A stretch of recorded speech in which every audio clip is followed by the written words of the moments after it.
मैंने बौद्ध धर्म के कंसेप्ट पर बात की थी। आज मैं बौद्ध धर्म के कुछ तथ्यात्मक पहलू पर चर्चा करेंगे। तो चलिए हम शुरू करते हैं। बौद्ध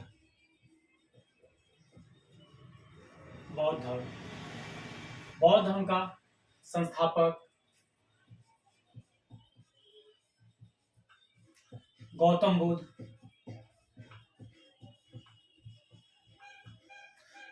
है, जिसका बचपन का नाम सिद्धार्थ है। अब बात करें जन्म मृत्यु। बौद्ध का जन्म 563 ईसा पूर्व में हुआ था और इनकी मृत्यु 483 ईसा पूर्व। मतलब इसका ये 80 वर्ष तक जीवित रहे। ये 80 वर्ष तक जीवित रहे। इसका जन्म लुम्बिनी में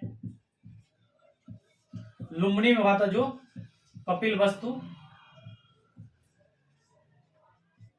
कपिलवस्तु में अवस्थित है।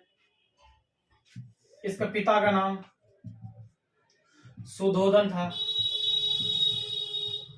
मैं आपको फैक्ट बता रहा हूँ, फैक्ट को सुनते जाइए, आपको याद हो जाएगा।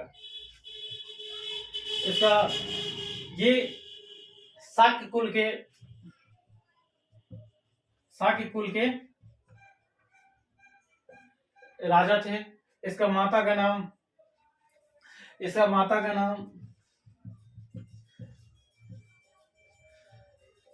माया देवी थे, जो पुले गणराज की कन्या थी। माता का नाम माया देवी, जो पुलिय गणराज की कन्या थी। लेकिन इसका मृत्यु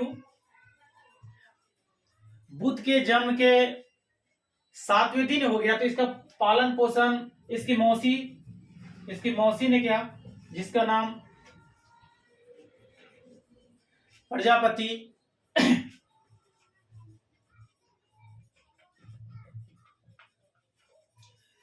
प्रजापति गौतमी थे।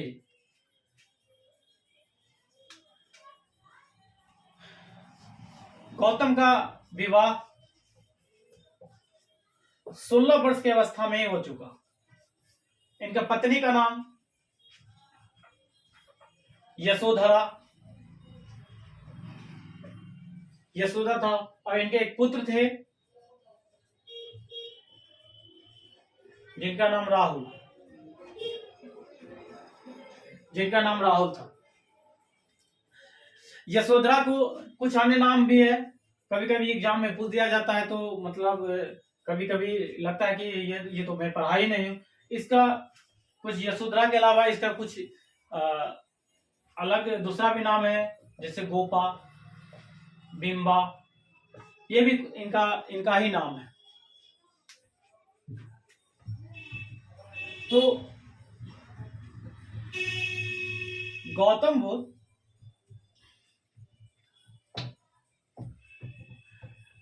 गौतम बुद्ध के जन्म के समय भविष्यवाणी हुई थी। एक पंडित के द्वारा, जिसका नाम था ब्राह्मण कौंडिल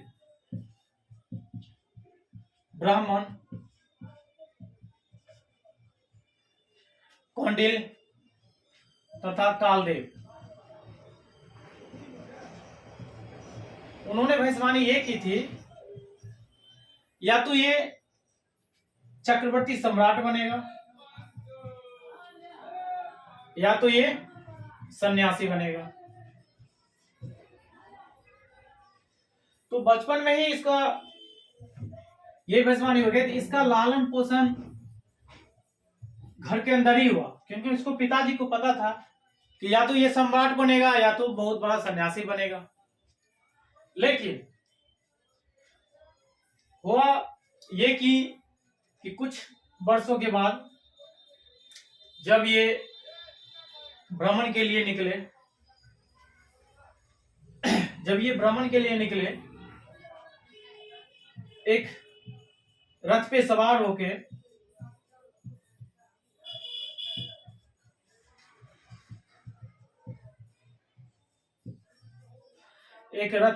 होके जब ये निकले, चल मैं एक फिगर बना दे रहा हूं।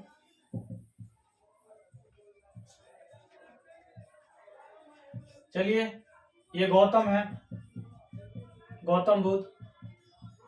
ये सारथी का नाम है चन्ना। ये याद करने के लिए मैं आपको, ये घोड़ा है जिसका नाम है कंथल। ये याद करने के लिए है गौतम बुद्ध, उसका सारथी चन्ना, ये कंथल। तो जब ये भ्रमण निकले तो इसको एक घटना घटा, जिस घटना में 4 दृश्य इनको देखने को मिला। ये कभी कभी एग्जाम में इसका सीक्वेंस क्रमानुसार पूछ भी दिया जाता है।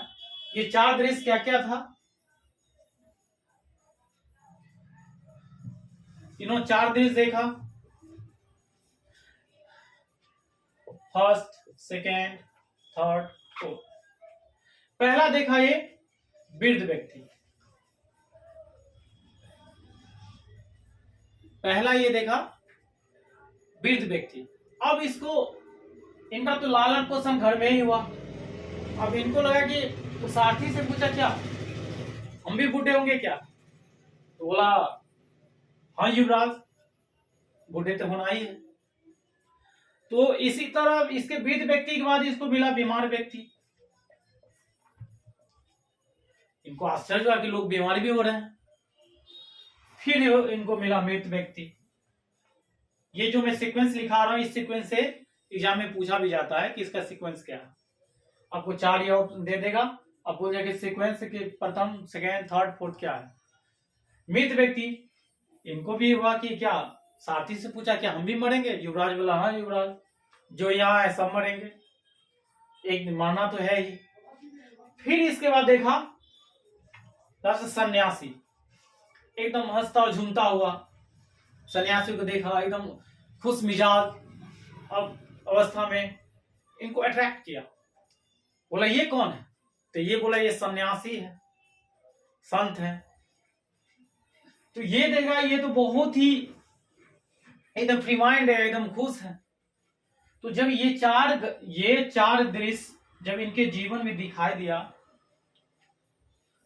तो इनके अंदर एक अनुभूति हो, खुद को अवेयर होने, जागरूक, खुद को जानने का, बोध प्राप्त करने का, ज्ञान से एक उच्च ऑप्टिमम लेवल पर जाएंगे तो बोध की प्राप्ति होगी। तब जब ये 4 दृश्य इनको दिखाई दिया तब हुआ क्या, इसी कालांतर में इसी कुछ वर्षों के बाद 29 वर्ष की अवस्था में उन्होंने गृह त्याग किया, जिसे कहा भी जाता है महाभिनिष्क्रमण।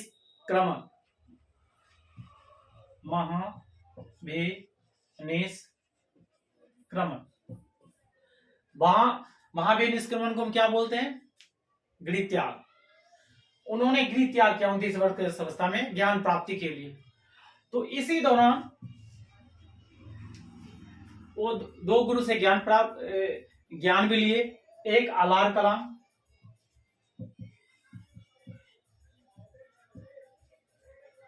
जो वैशाली से बिलोंग करते थे, और ये सांख्याचार्य थे, सांख्य दर्शन के ज्ञाता थे। एक दूसरा गुरु था उनका, ये सब फैक्ट आपको एग्जाम में पूछता है तो इसे याद रखेंगे। रुद्रक रामपुत्र, जो राजगिरी से बिलोंग करते थे। तो ये प्रारंभिक ये दोनों गुरु से उन्होंने ज्ञान लिए। इसके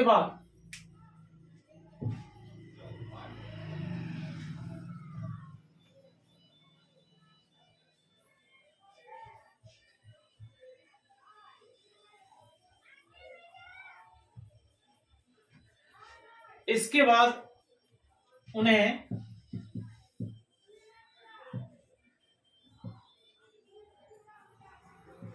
छवें वर्ष, गृह त्याग के 6वें वर्ष में उसे ज्ञान की प्राप्ति हुई।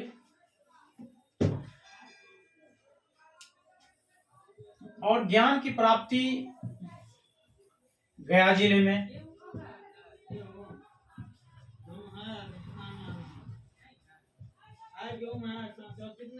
बिहार के गया जिले में हुआ। और बैसाख पूर्णिमा के दिन, ये याद रखिएगा, एक एक फैक्ट इस बहुत इंपॉर्टेंट। बैसाख पूर्णिमा के दिन निरंजना नदी के तट पे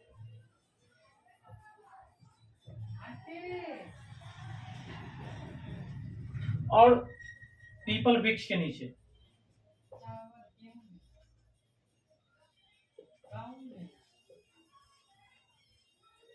इसलिए इसे बोधि वृक्ष भी कहा जाता है।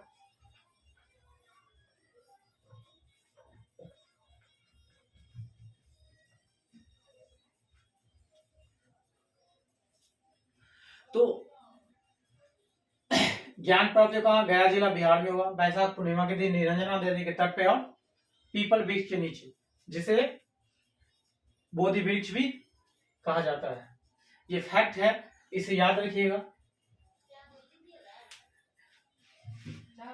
जब ज्ञान प्राप्ति के बाद, तो महात्मा बुद्ध को ज्ञान प्राप्ति के बाद उसे 4 आर्य सत्य का एक बोध आया, जिसे मैं आपको एक्सप्लेन अब करूंगा। तो इससे पहले मैं आपको बता दूं कि सर्वप्रथम महात्मा बुद्ध गृह त्यागे, तो उसे हम बोलते हैं महाभिनिष्क्रमण। ये सीक्वेंस भी एग्जाम में पूछ दिया जाता है, महाभिनिष्क्रमण। इसके बाद उन्हें ज्ञान की प्राप्ति हुई। महाभिनिष्क्रमण मतलब गिरि त्याग। फिर उसे ज्ञान की प्राप्ति हुई। ज्ञान की प्राप्ति के बाद फिर उन्होंने उपदेश लोगों को सुनाया, उसे हम बोलते धर्म चक्र परिवर्तन, मतलब उपदेश बोलते हैं। इसके बाद इनका क्या हुआ, महापरिनिर्वाण।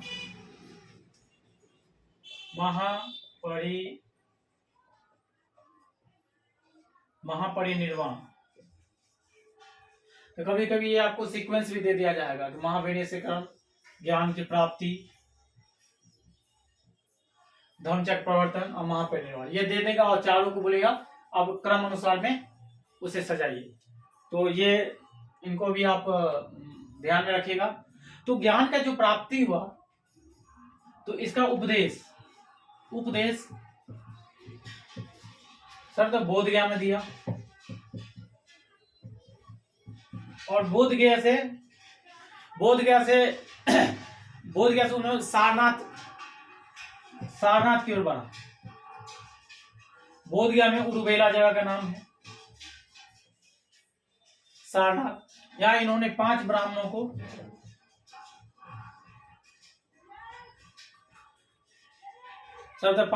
अपना प्रथम उपदेश दिया। इसके बाद बुद्ध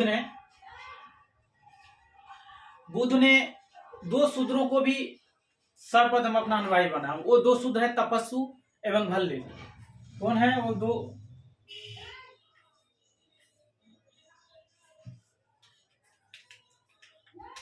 2 शूद्र शिष्य है ये फैक्ट है, इसको जरूर याद रखिएगा। एग्जाम में पूछ दिया जाता है और बहुत लोग इसका आंसर देने में असमर्थ हो जाते हैं। तपस्सु और भल्ली।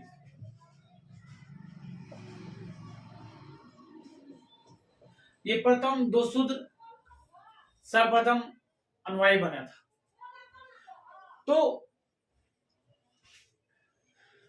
महात्मा बुद्ध ज्ञान प्राप्ति के 8वें वर्ष में, महात्मा बुद्ध को ज्ञान प्राप्ति के 8वें वर्ष में वैशाली के लिच्छवियों ने बुद्ध को आमंत्रित किया था। ये फैक्ट है। 8वें वर्ष में पूछ दिया जाएगा, 8वें बुद्ध के ज्ञान प्राप्ति के 8वें वर्ष में किसने आमंत्रित किया था? तो वैशाली के लिच्छवियों ने, वैशाली के लिच्छवियों ने उन्हें आमंत्रित किया था। और आपको बौद्ध संघ में प्रारंभिक समय में महिला को आना वर्जित था, लेकिन आनंद के कहने पर, लेकिन आनंद के कहने पर उसको शामिल किया गया। और प्रथम जो संघ में जो प्रथम अनुमति मिली वो प्रजापति गौतमी को। ये सब फैक्ट है। ये प्रथम भिक्षुणी थी पहली। और ज्ञान प्राप्ति के 20वें वर्ष, ज्ञान प्राप्ति के देखिए बहुत इंपोर्टेंट ये टॉपिक है बौद्ध धर्म। ज्ञान प्राप्ति के 20वें वर्ष बुद्ध कहां पहुंचे? श्रावस्ती पहुंचे। बुद्ध श्रावस्ती पहुंचे और वहां उन्होंने अंगुलीमाल डाकू को शिष्य बनाया। अंगुलीमाल डाकू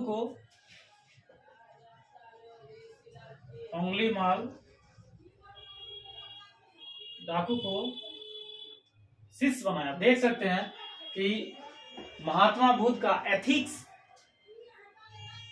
नीति शास्त्र इतना मौजूद है कि एक ऐसा डाकू जो खुकार डाकू था और वो अपने एथिक्स से, अपने उपदेश से, उसको भी अपना शिष्य बनाया। और अंगुलीमाल डाकू एक मानवता के पथ पे चलने लगे। और श्रावस्ती कौशल राज की राजधानी थी। और उन्होंने कभी कभी ज्ञान में भी आता है कि बुद्ध ने सबसे ज्यादा उपदेश कहाँ दिया था, तो सर्वाधिक उसमें उपदेश उन्होंने श्रावस्ती में ही दिया था।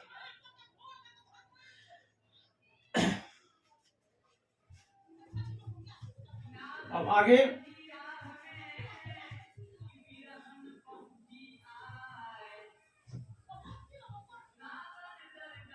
मैं एक चीज बताता हूं कि महात्मा बुद्ध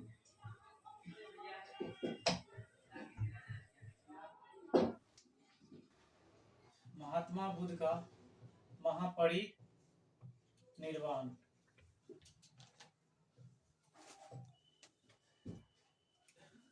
इनका महापरिनिर्वाण जो कि मैं पहले भी आपको बता चुका हूं कि 483 ईसा पूर्व में हुआ था। इसका महापरिनिर्वाण हिरण्यवती नदी तट पे हुआ था, तट पर। और ज्ञान की प्राप्ति कहाँ हुआ था? ज्ञान की प्राप्ति का संबंध कहां से है? निरंजना नदी तट, निरंजना नदी तट।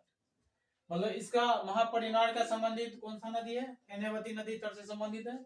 और ज्ञान की प्राप्ति का संबंध किससे? निरंजना नदी तट। तो नदी तट पर इसका शिष्य था चुंद, एक शिष्य का नाम था चुंद। जो चुंद के यहाँ शुकर माधव भोज सामग्री, शुकर माधव भोज सामग्री खाने पर उन्हें क्या हो गए? वो अतिसार रोग से पीड़ित हो गए। अतिसार रोग। यह भी पूछ सकते हैं कि महात्मा बुद्ध का जो महापरिनिर्वाण हुआ, तो इस महापरिनिर्वाण किस रोग से संबंधित है, इस महापरिनिर्वाण में किस रोग के कारण इनका महापरिनिर्वाण हो गया? तो अतिसार रोग से वो पीड़ित हो गए और उन्होंने अंतिम उपदेश, मरने से पहले उन्होंने अंतिम उपदेश परिव्राजक सुभद को दिया। किसको दिया था? बुद्ध ने अंतिम उपदेश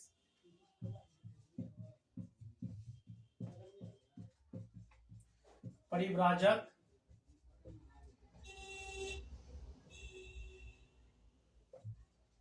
सुभद को दिया था। मतलब उन्होंने अंतिम उपदेश किसको दिया था? तो सुभद को दिया था। अंतिम उपदेश किसको दिया था? याद रखें, सुभद को दिया था। तो बुद्ध के जो अस्थियां थी, अस्थियां 8 स्थानों पर, उसके अवशेष को 8 स्थानों पर स्थापित किया गया। उसका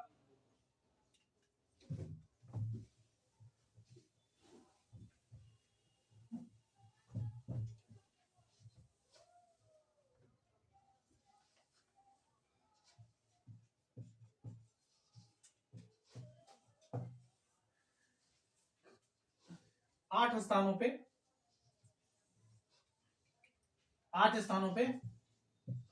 3, 4, 5, 6, 8 स्थानों पे क्या गया?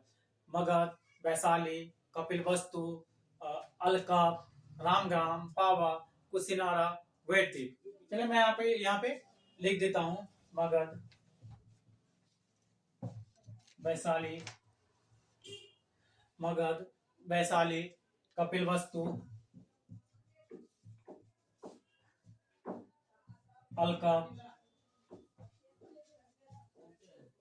अलका, इसका रामग्राम, पावा, इसके बाद कुशिनारा और वेदद्वीप, कुशिनारा और वेदद्वीप। ये 8 जगह पे इसका अस्थि को स्थापित किया गया है। और मैं गौतम बुद्ध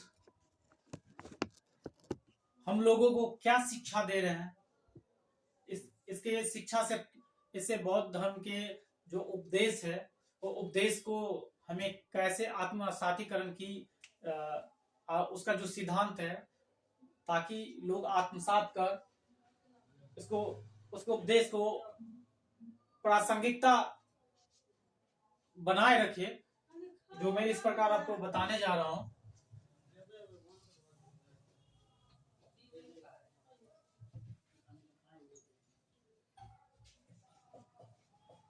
बौद्ध धर्म के शिक्षा,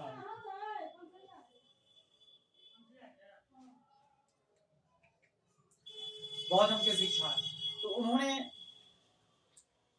पाली भाषा में पहले तो उन्होंने पाली भाषा में शिक्षा दिया और उन्होंने कहा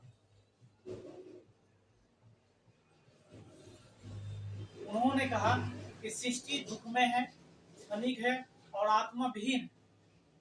सृष्टि दुखमय है, मतलब दुखों से भरा।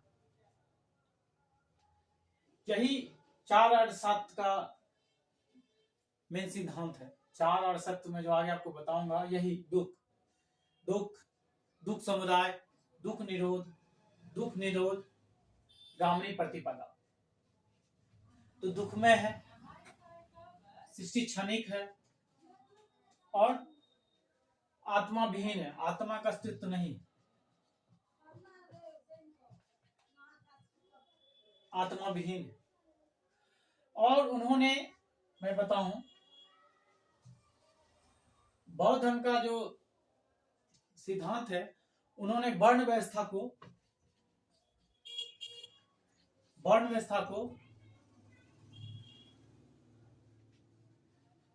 जन्म आधारित को न स्वीकार के कर्म आधारित स्वीकार किया। मतलब यदि क्षत्रिय पूजा पाठ करता है तो क्या हो जाएगा? ब्राह्मण हो जाएगा। ब्राह्मण यदि युद्ध में लड़ाई करता है तो क्षत्रिय हो जाएगा। मतलब अब वैदिक काल में जाइए, सिंधु सभ्यता में जाइए और वैदिक काल में जाइए, तो उत्तर वैदिक काल से पूर्व जो वर्ण व्यवस्था का सिद्धांत था वो क्या था? कर्म आधारित था। उत्तर वैदिक काल में जाए जब कर्मकांड आया तो उसमें क्या हो गया? जन्म आधारित हो गया, और यहीं से बहुत सारे कृतियां शुरू हो गई। तो वर्ण व्यवस्था, बहुत जन ने वर्ण व्यवस्था तो स्वीकार तो किया, ऐसा नहीं कि वर्ण व्यवस्था को स्वीकार नहीं किया, वो वर्ण व्यवस्था को एक्सेप्ट करते हैं, लेकिन कौन सा? कर्म आधारित। कहीं पूछा जाए क्या बहुत वर्ण व्यवस्था के एक्सेप्ट करते हैं? कहाँ करते हैं, लेकिन कर्म आधारित। इसके बाद इनका एक सिद्धांत है पठित समुत्पाद। पठित समुत्पाद, इसका संबंध कार्य कारण से है। कार्य कारण माने हर एक कार्य के पीछे कारण, हर एक कार्य के पीछे कारण है, मतलब प्रत्येक घटना, इसका मतलब हुआ कि प्रत्येक घटना के पीछे कोई ना कोई कारण जरूर है। मनुष्य का ही उद्भव है तो कोई ना कोई कारण जरूर है, पेड़ का ही उद्भव है तो कोई ना कोई कारण है। मतलब जितने भी कारण है वो कारण से कार्य और कारण साथ साथ चलते हैं। और उन्होंने निर्वाण के बारे में बोला।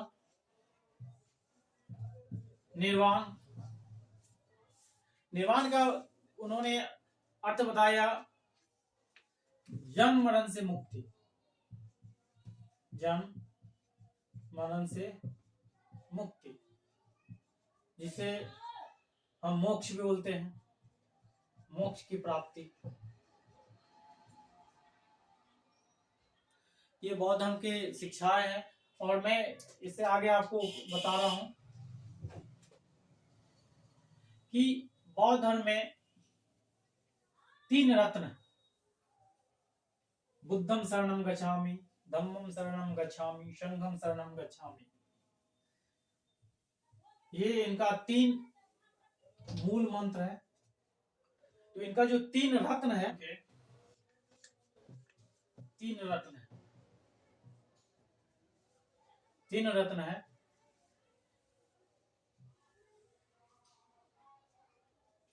बुद्ध, धम्म, संघ। ये क्या है? बौद्ध धर्म। आपको पता होगा कि जैन में भी 3 रत्न है।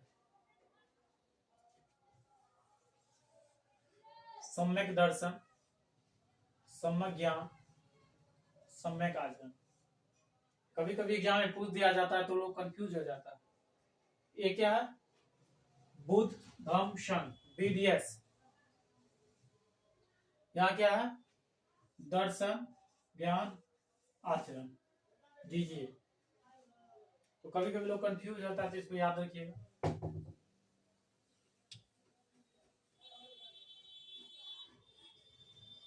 तो 3 रत्न क्या है? बुद्ध, धम्म और संघ। तो बुद्ध से आप क्या समझ रहे हैं? बुद्ध से मतलब बोध। बोध क्या है? ज्ञान से एक ऑप्टिमम लेवल, ज्ञान से जो उच्च स्तर है उसे हम बोध कहते हैं। ज्ञान अब देखिए, आप ज्ञानेन्द्रिया सुने होंगे, लेकिन बोधेंद्रिया सुने नहीं होंगे। ऐसा जो इंद्रियों द्वारा हम ग्रहण करते हैं, इंद्रिय क्या? आंख, नाक, कान, इंद्रिय है ना हमारे पास, जिससे हम जिस चीज को, कंटेंट को हम ग्रहण करते हैं उसे हम क्या बोलते हैं? ज्ञान। और ज्ञान को एक समझ के लेवल पे, या कहे कि इस ज्ञान के प्रति यदि हम अवेयर हो जाते हैं, अवेयरनेस होता है हमारा, तो उसे हम बोलते हैं बोध। आप सपोज दैट एक हम बता सकते हैं, जैसे देखिए आप कपिल नाइट देख रहे हैं, तो वहां पर देखिए कि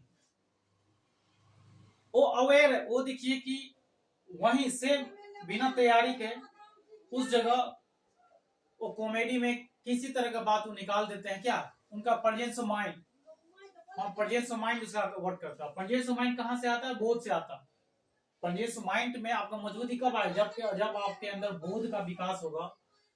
ज्ञान वर्धन नहीं, बोध वर्धन। जब बोध वर्धन होगा तो आपका प्रेजेंस ऑफ माइंड एक पावरफुल, प्रेजेंस ऑफ माइंड में एक मजबूती आएगी, जिससे आपका अवेयरनेस बढ़ेगा। जब किसी भी चीज में, किसी भी फील्ड में आपका अवेयरनेस बढ़ेगा तो उसमें क्या होगा? आपका डिसीजन मेकिंग बहुत ही अच्छा होगा। तो कहने का मतलब है कि हर एक हमें अवेयर होने की जरूरत है।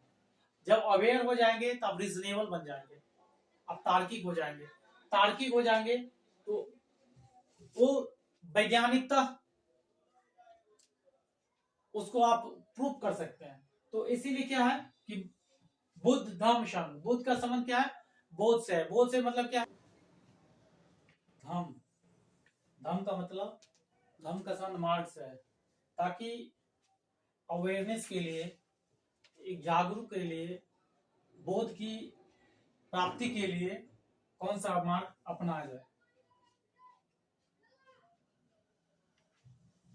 जीवन है क्या, उसे समझने के लिए कौन सा मार्ग अपनाया जाए?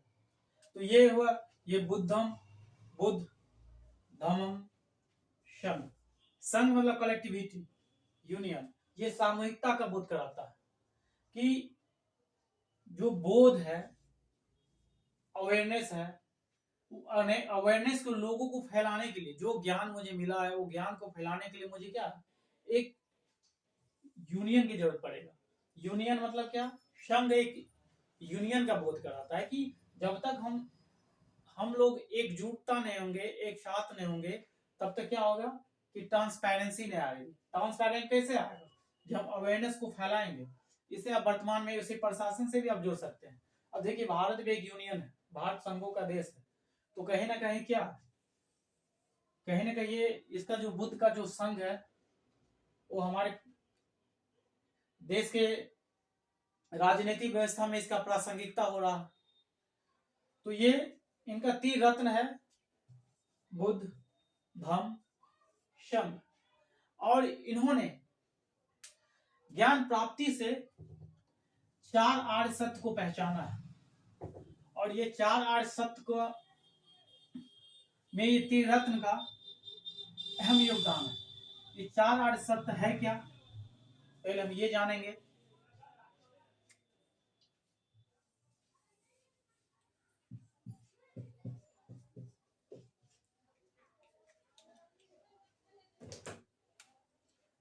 पहला,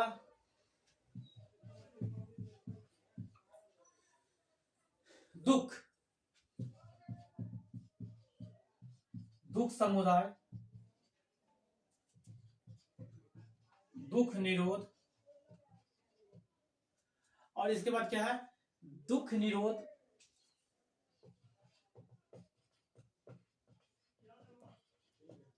गामिनी प्रतिपदा।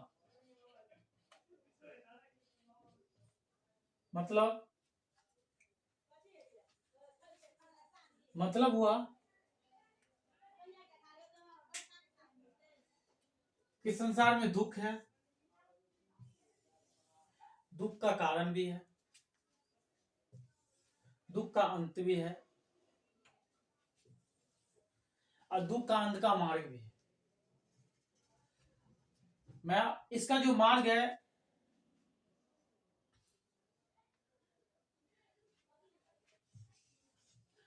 स्पिरिचुअल बेस है।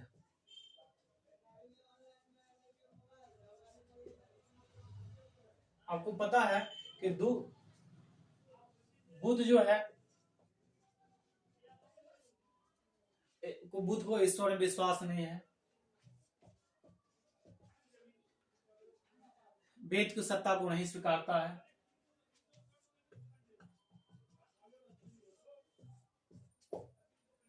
ये आत्मा के अस्तित्व में विश्वास नहीं रखता है। तो आप सोच सकते हैं, जब इनका ये दर्शन है, मैं आगे भी दर्शन पर चर्चा करूंगा, ये दर्शन है, तो उसका मार्ग में क्या होगा?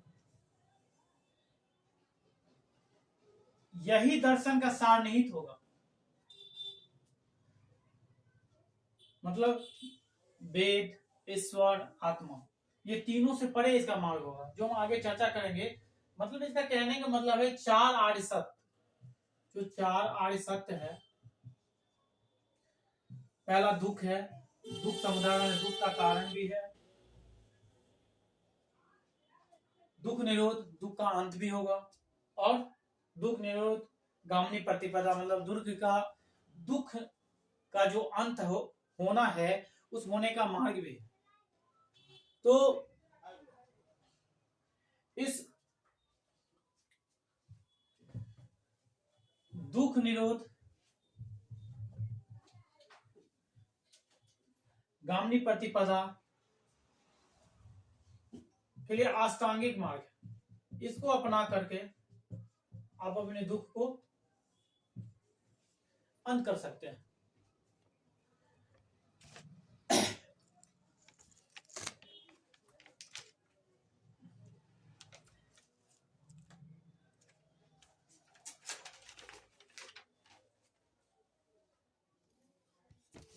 अष्टांगिक मार्ग है दृष्टि, संकल्प, वाक, कर्मांत। ये 8 सोपान है, ये 8 सोपान है जो मैं बताने, अष्टांगिक मार्ग के में 8 सोपान है। दृष्टि, संकल्प, वाक, कर्मांत, आजीव, आजीव है व्यायाम, स्मृति, समाधि। आजीव, व्यायाम, स्मृति, समाधि। मतलब इसमें आप क्या कीजिए, देखिए, सम्यक दृष्टि, सम्यक दृष्टि, सम्यक संकल्प, सम्यक वाक, सम्यक कर्मांत, सम्यक आजीव, सम्यक व्यायाम, सम्यक स्मृति, सम्यक समाधि। ये इसका 8 सोपान है। इस सोपान के द्वारा आप दुख निरोध गामिनी प्रतिपदा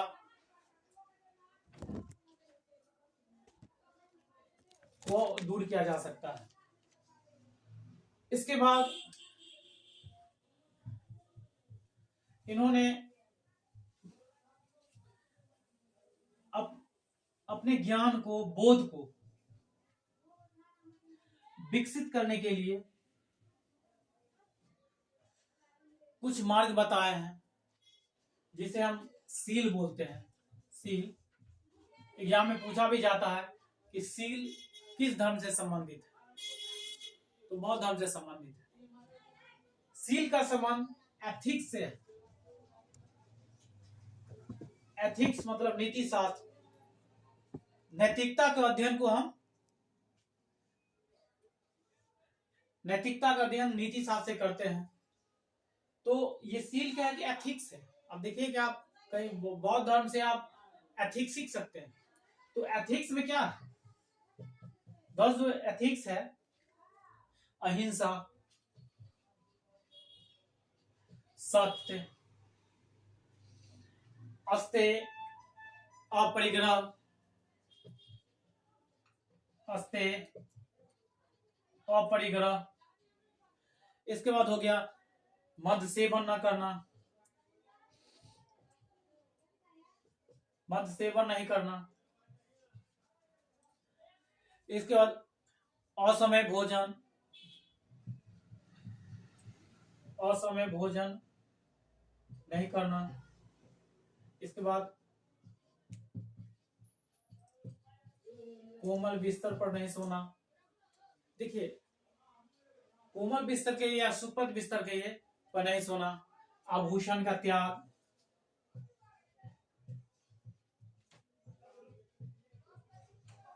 आभूषण का त्याग। इसका ब्रह्मचर्य का पालन, ब्रह्मचर्य का पालन, और व्यभिचार। ये 10 सील है। देखिए क्या है, अहिंसा। महात्मा गांधी ने सत्य और अहिंसा का पाठ पढ़ाया था। देखिए, महात्मा गांधी ने इस कंसेप्ट को प्रयोग करके देश को आजाद करा दिया। सत्य सत्याग्रह जो है वो सत्य और अहिंसा का ही तो पाठ करा रहा है। अब देखिए अस्तेय, अस्तेय मतलब है चोरी न करना, अपरिग्रह मतलब संपत्ति को इकट्ठा न करना। हमारे देखिए डीपीएसपी डायरेक्टिव ऑफ पॉलिसी राज्य के नीति निर्देशक तत्व में 39D में धन का इकट्ठा न करने के बारे में बताया गया। तो देखिए कहीं ना कहीं हमारे संविधान भी बहुत धर्म के जो शिक्षाएं को ग्रहण किया, कहीं ना कहीं कह जाता है कि अपरिग्रह मतलब धन को एक्यूमुलेट मत करना, माने इतना एक्यूमुलेट मत करना कि असमानता फैले। लेकिन अभी देखिए वर्तमान में आप रिपोर्ट से देखे होंगे कि लगभग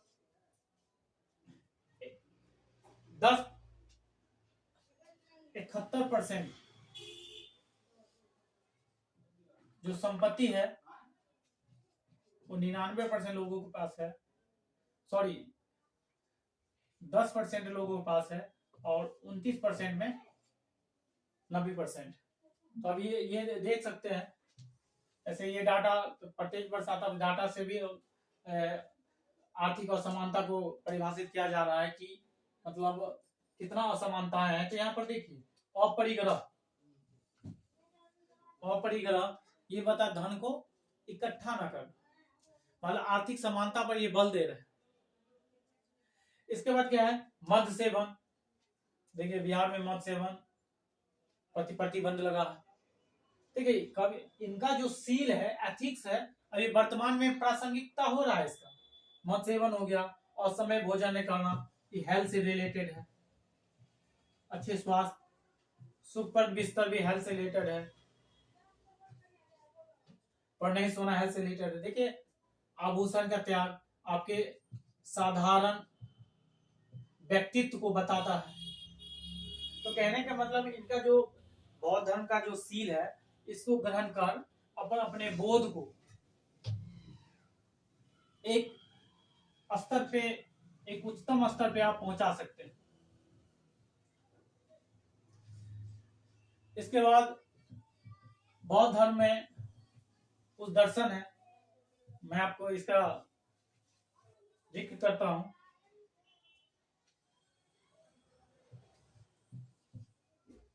जैसे अनिश्वरवाद,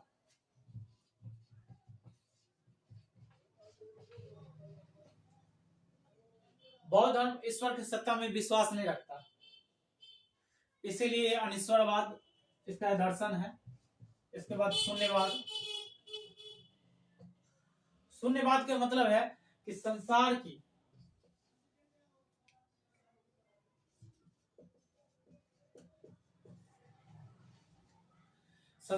समस्त वस्तुएं, संसार की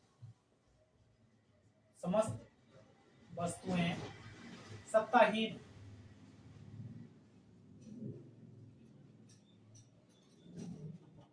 मतलब संसार शून्य है। ये क्षणिकवाद में जो क्षणिकवाद में भी बल दे रहे हैं, ये क्षणिकवाद में भी दे रहे हैं कि कहने क्षणिकवाद मतलब संसार में कोई चीज स्थिर नहीं है, संसार में कोई भी चीज स्थिर नहीं है। इसके बाद इन्होंने अनात्मवाद,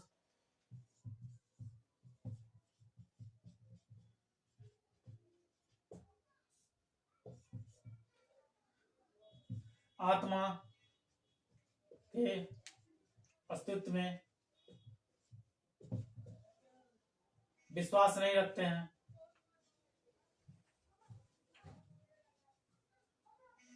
तो इस प्रकार आज मैं आप लोगों को बताया कि बौद्ध धर्म का जो महात्मा गौतम बुद्ध का फैक्ट है। इसके बाद उसका तीरथ, 4 आर्षद, उसके दर्शन की बात की, अष्टांगिक मार्ग की बात की, 10 सील की बात की।